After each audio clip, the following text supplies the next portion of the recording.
ಮಲೆನಾಡು ಜಿಲ್ಲೆ ಶಿವಮೊಗ್ಗ ಜಿಲ್ಲೆಯಾದ್ಯಂತ ಕಳೆದ 4-5 ದಿನಗಳಿಂದ ಧಾರಾಕಾರ ಮಳೆಯಾಗ್ತಿರೋ ಹಿನ್ನೆಲೆಯಲ್ಲಿ ಜಲಾಶಯಗಳು ನದಿಗಳು ಜೀವಕಳೆಯನ್ನು ಪಡೆದುಕೊಂಡಿರುವಂಥದ್ದು. ಅದರಂತೆ ತುಂಗಾ ನದಿ ಮೈದುಂಬಿ ಹರಿತಾ ಇದೆ. ಏನು ಅಂದರೆ ಶಿವಮೊಗ್ಗ ನಗರದಲ್ಲಿ ಹಾದು ಹೋಗುವಂಥ ತುಂಗೆ ಮೈದುಂಬಿ ಹರಿತಾ ಇರುವಂಥದ್ದು ನೋಡ್ಬೋದು. ಹೇಗೆ ಆ ಮೈದುಂಬಿ ಹರಿತಾ ಇದ್ದಾಳೆ ತುಂಗೆ ಅನ್ನುವಂಥದ್ದನ್ನು. ತುಂಗಾ ಜಲಾನಯನ ಪ್ರದೇಶ ವ್ಯಾಪ್ತಿಯಲ್ಲಿ ಚಿಕ್ಕಮಗಳೂರು, ಕೊಪ್ಪ, ಶೃಂಗೇರಿ ಭಾಗದಲ್ಲಿ ಧಾರಾಕಾರವಾಗಿ ಸುರಿಯುತ್ತಿರೋ ಮಳೆ ಹಿನ್ನೆಲೆಯಲ್ಲಿ ತುಂಗಾ ಜಲಾಶಯ ಭರ್ತಿಯಾಗಿದೆ. ಹಾಗಾಗಿ ತುಂಗಾ ಜಲಾಶಯ ಭರ್ತಿಯಾಗಿರೋ ಕಾರಣಕ್ಕೆ 42,000 ಕ್ಯೂಸೆಕ್ ನೀರನ್ನು ತುಂಗಾ ನದಿಗೆ ಬಿಡಲಾಗ್ತಿರುವಂಥದ್ದು. ಹಾಗಾಗಿ ಮೈದುಂಬಿ ತುಂಗಾ ನದಿ ಹರಿತಾ ಇದೆ. ಜೊತೆಗೆ ಶಿವಮೊಗ್ಗ ನಗರದ ಐತಿಹಾಸಿಕ ಕೋರ್ಪಲ್ಲಯ್ಯನ ಮಂಟಪ ಸಹ ಮುಕ್ಕಾಲು ಭಾಗ ಮುಳುಗಿರುವಂಥದ್ದು ನೋಡ್ಬೋದು. ನಿಮಗೆ ದೃಶ್ಯಾವಳಿಯಲ್ಲಿ ಸಹ ಕಾಣ್ತಿದೆ. ಆ ಮಂಟಪದ ಕಂಬಗಳು ಸಹ ಕೇವಲ ಕಂಬಗಳು ಕಾಣ್ತಾ ಇದ್ದಾವೆ. ಮುಕ್ಕಾಲು ಭಾಗ ಕೋರ್ಪಲ್ಲಯ್ಯನ ಮಂಟಪ ಮುಳುಗಿರುವಂಥದ್ದು. ಜೊತೆಗೆ ಒಂದೆಡೆ ಮಳೆ ಹೆಚ್ಚಾಗಿರೋ ಕಾರಣಕ್ಕೆ ಸಂತಸ ಆದರೆ ಮತ್ತೊಂದೆಡೆ ಆತಂಕ ಎದುರಾಗಿರುವಂಥದ್ದು. ಈ ಭಾಗದಲ್ಲಿ ಏನು ರಾಜೀವ್ ಗಾಂಧಿ ನಗರ ಇರುತ್ತೆ, ರಾಜೀವ್ ಗಾಂಧಿ ನಗರ ಇದೆ, ಸೀಗೆಹಟ್ಟಿ ಇದೆ. ಈ ಭಾಗದ ಜನರಿಗೆ ಪ್ರವಾಹದ ಆತಂಕ ಎದುರಾಗಿದೆ. ಏನಕ್ಕೆ ಅಂದರೆ ಸುಮಾರು 60,000 ಮೇಲ್ಪಟ್ಟು ಕ್ಯೂಸೆಕ್ ನೀರನ್ನು ನದಿಗೆ ಬಿಟ್ಟಲ್ಲಿ ಪ್ರವಾಹ ಆಗುವ ಸಾಧ್ಯತೆಗಳಿರೋ ಕಾರಣಕ್ಕೆ ಆ ಭಾಗದ ನದಿ ಪಾತ್ರದ ಜನರಲ್ಲಿ ಈಗ ಆತಂಕ ಎದುರಾಗಿರುವಂಥದ್ದು. ಒಂದು ವೇಳೆ ಇವತ್ತು 42,000 ಕ್ಯೂಸೆಕ್ ನೀರನ್ನು ನದಿಗೆ ಬಿಟ್ಟರೆ ಇದೇ ಪ್ರಮಾಣದ ನೀರು ಏರಿಕೆ ಆಗ್ತಾ ಹೋದರೆ, ಒಂದು ವೇಳೆ 60,000 ಮೇಲ್ಪಟ್ಟು ನೀರನ್ನು ನದಿಗೆ ಬಿಟ್ಟರೆ ಅಲ್ಲಿ ಮತ್ತೆ ಪ್ರವಾಹದ ಆತಂಕ ಎದುರಾಗುವಂಥದ್ದು. ಹಾಗಾಗಿ ಒಂದೆಡೆ ಸಂತಸ, ಮತ್ತೊಂದೆಡೆ ಪ್ರವಾಹದ ಆತಂಕ ಮಲೆನಾಡಿಗರಲ್ಲಿ ಎದುರಾಗಿದೆ. ಒಟ್ಟಾರೆಯಾಗಿ ಹೇಳೋದಾದರೆ ಈ ಬಾರಿ ಮಲೆನಾಡು ಜಿಲ್ಲೆಯಾದ್ಯಂತ ಉತ್ತಮ ಮಳೆ ಆಗಿರೋ ಕಾರಣಕ್ಕೆ ಮಲೆನಾಡಿನ ಅತಿ ಹೆಚ್ಚು ಜಲಾಶಯ ಇರುವಂಥ ಜಿಲ್ಲೆಯಲ್ಲಿ ಜಲಾಶಯಗಳಿಗೆ ಜೀವಕಳೆ ಬಂದಿದೆ. ನದಿಗಳು ಮೈದುಂಬಿ ಹರಿತಾ ಇದೆ ಅಂತಲೇ ಹೇಳ್ಬೋದು. ಕ್ಯಾಮ್ರಾ ಪರ್ಸನ್ ಚಿರಾಗ್ ಜೊತೆ ಭೀಮಾನಾಯ್ಕ, ರಿಪಬ್ಲಿಕ್ ಕನ್ನಡ, ಶಿವಮೊಗ್ಗ. ಮಲೆನಾಡು ಜಿಲ್ಲೆ ಶಿವಮೊಗ್ಗ ಜಿಲ್ಲೆಯಾದ್ಯಂತ ಕಳೆದ 4-5 ದಿನಗಳಿಂದ ಧಾರಾಕಾರ ಮಳೆಯಾಗ್ತಿರೋ ಹಿನ್ನೆಲೆಯಲ್ಲಿ ಜಲಾಶಯಗಳು ನದಿಗಳು ಜೀವಕಳೆಯನ್ನು ಪಡೆದುಕೊಂಡಿರುವಂಥದ್ದು. ಅದರಂತೆ ತುಂಗಾ ನದಿ ಮೈದುಂಬಿ ಹರಿತಾ ಇದೆ. ಏನು ಅಂದರೆ ಶಿವಮೊಗ್ಗ ನಗರದಲ್ಲಿ ಹಾದು ಹೋಗುವಂಥ ತುಂಗೆ ಮೈದುಂಬಿ ಹರಿತಾ ಇರುವಂಥದ್ದು ನೋಡ್ಬೋದು. ಹೇಗೆ ಆ ಮೈದುಂಬಿ ಹರಿತಾ ಇದ್ದಾಳೆ ತುಂಗೆ ಅನ್ನುವಂಥದ್ದನ್ನು. ತುಂಗಾ ಜಲಾನಯನ ಪ್ರದೇಶ ವ್ಯಾಪ್ತಿಯಲ್ಲಿ ಚಿಕ್ಕಮಗಳೂರು, ಕೊಪ್ಪ, ಶೃಂಗೇರಿ ಭಾಗದಲ್ಲಿ ಧಾರಾಕಾರವಾಗಿ ಸುರಿಯುತ್ತಿರೋ ಮಳೆ ಹಿನ್ನೆಲೆಯಲ್ಲಿ ತುಂಗಾ ಜಲಾಶಯ ಭರ್ತಿಯಾಗಿದೆ. ಹಾಗಾಗಿ ತುಂಗಾ ಜಲಾಶಯ ಭರ್ತಿಯಾಗಿರೋ ಕಾರಣಕ್ಕೆ 42,000 ಕ್ಯೂಸೆಕ್ ನೀರನ್ನು ತುಂಗಾ ನದಿಗೆ ಬಿಡಲಾಗ್ತಿರುವಂಥದ್ದು. ಹಾಗಾಗಿ ಮೈದುಂಬಿ ತುಂಗಾ ನದಿ ಹರಿತಾ ಇದೆ. ಜೊತೆಗೆ ಶಿವಮೊಗ್ಗ ನಗರದ ಐತಿಹಾಸಿಕ ಕೋರ್ಪಲ್ಲಯ್ಯನ ಮಂಟಪ ಸಹ ಮುಕ್ಕಾಲು ಭಾಗ ಮುಳುಗಿರುವಂಥದ್ದು ನೋಡ್ಬೋದು. ನಿಮಗೆ ದೃಶ್ಯಾವಳಿಯಲ್ಲಿ ಸಹ ಕಾಣ್ತಿದೆ. ಆ ಮಂಟಪದ ಕಂಬಗಳು ಸಹ ಕೇವಲ ಕಂಬಗಳು ಕಾಣ್ತಾ ಇದ್ದಾವೆ. ಮುಕ್ಕಾಲು ಭಾಗ ಕೋರ್ಪಲ್ಲಯ್ಯನ ಮಂಟಪ ಮುಳುಗಿರುವಂಥದ್ದು.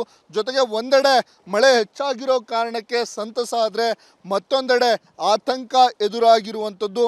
ಈ ಭಾಗದಲ್ಲಿ ಏನು ರಾಜೀವ್ ಗಾಂಧಿ ನಗರ ಇರುತ್ತೆ, ರಾಜೀವ್ ಗಾಂಧಿ ನಗರ ಇದೆ, ಸೀಗೆಹಟ್ಟಿ ಇದೆ.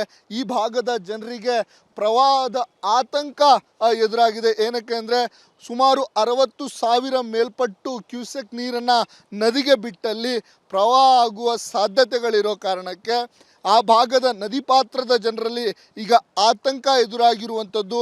ಒಂದು ವೇಳೆ ಇವತ್ತು 42,000 ಕ್ಯೂಸೆಕ್ ನೀರನ್ನು ನದಿಗೆ ಬಿಟ್ಟರೆ ಇದೇ ಪ್ರಮಾಣದ ನೀರು ಏರಿಕೆ ಆಗ್ತಾ ಹೋದರೆ, ಒಂದು ವೇಳೆ 60,000 ಮೇಲ್ಪಟ್ಟು ನೀರನ್ನು ನದಿಗೆ ಬಿಟ್ಟರೆ ಅಲ್ಲಿ ಮತ್ತೆ ಪ್ರವಾಹದ ಆತಂಕ ಎದುರಾಗುವಂಥದ್ದು. ಹಾಗಾಗಿ ಒಂದೆಡೆ ಸಂತಸ, ಮತ್ತೊಂದೆಡೆ ಪ್ರವಾಹದ ಆತಂಕ ಮಲೆನಾಡಿಗರಲ್ಲಿ ಎದುರಾಗಿದೆ. ಒಟ್ಟಾರೆಯಾಗಿ ಹೇಳೋದಾದರೆ ಈ ಬಾರಿ ಮಲೆನಾಡು ಜಿಲ್ಲೆಯಾದ್ಯಂತ ಉತ್ತಮ ಮಳೆ ಆಗಿರೋ ಕಾರಣಕ್ಕೆ ಮಲೆನಾಡಿನ ಅತಿ ಹೆಚ್ಚು ಜಲಾಶಯ ಇರುವಂಥ ಜಿಲ್ಲೆಯಲ್ಲಿ ಜಲಾಶಯಗಳಿಗೆ ಜೀವಕಳೆ ಬಂದಿದೆ.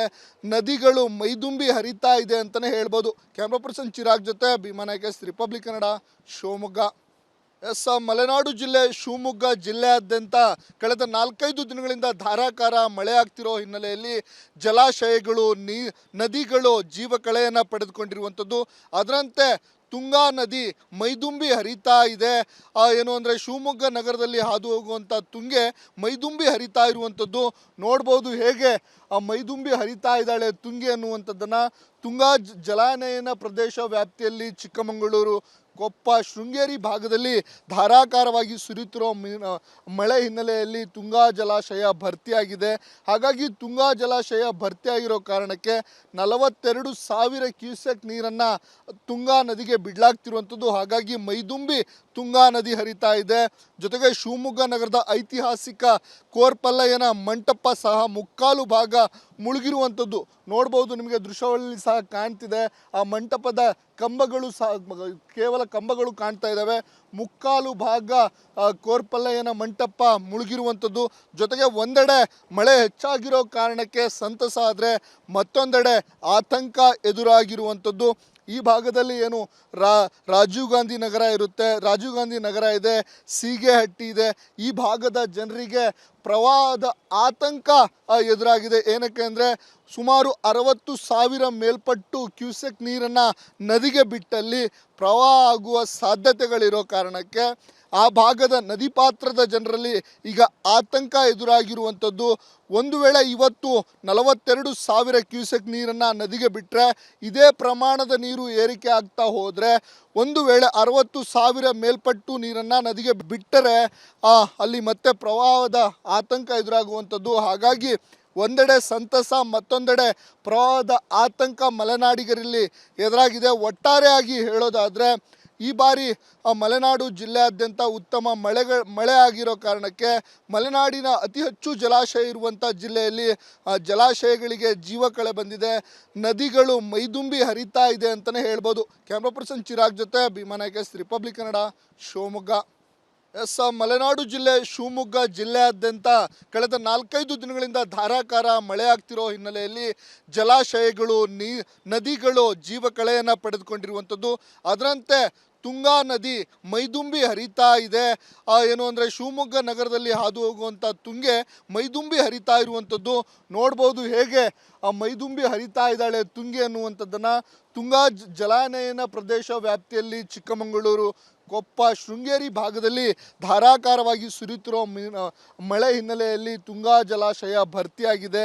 ಹಾಗಾಗಿ ತುಂಗಾ ಜಲಾಶಯ ಭರ್ತಿಯಾಗಿರೋ ಕಾರಣಕ್ಕೆ 42,000 ಕ್ಯೂಸೆಕ್ ನೀರನ್ನು ತುಂಗಾ ನದಿಗೆ ಬಿಡಲಾಗ್ತಿರುವಂಥದ್ದು. ಹಾಗಾಗಿ ಮೈದುಂಬಿ ತುಂಗಾ ನದಿ ಹರಿತಾ ಇದೆ.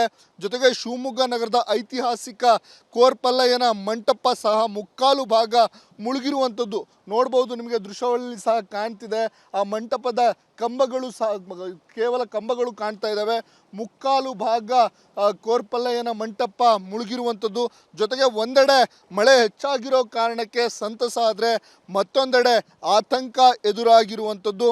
ಈ ಭಾಗದಲ್ಲಿ ಏನು ರಾಜೀವ್ ಗಾಂಧಿ ನಗರ ಇರುತ್ತೆ, ರಾಜೀವ್ ಗಾಂಧಿ ನಗರ ಇದೆ, ಸೀಗೆಹಟ್ಟಿ ಇದೆ.